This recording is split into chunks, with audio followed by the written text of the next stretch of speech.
Welcome to Let Me Fix This. Enjoy the video.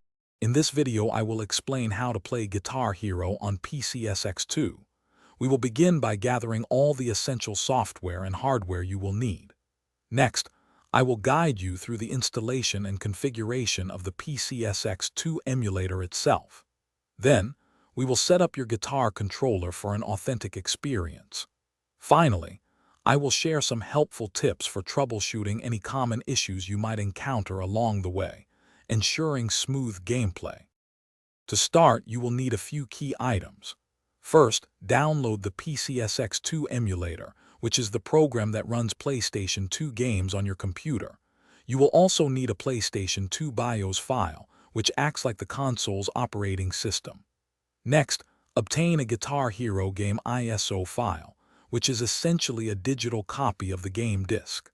Lastly, a compatible guitar controller, either wired or wireless, is crucial for the full experience. Now let's get PCSX2 up and running.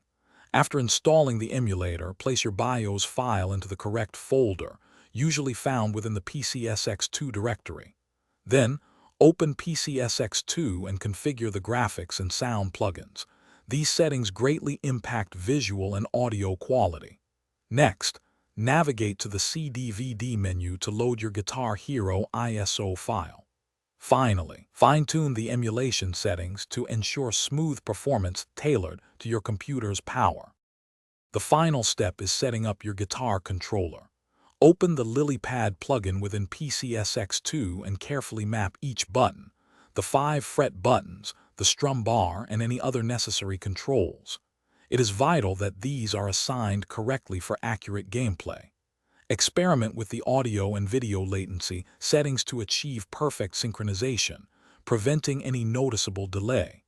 With everything configured, you are ready to rock. Practice often to improve your skills and conquer every song. Thanks for watching. If you found this helpful, don't forget to like and subscribe.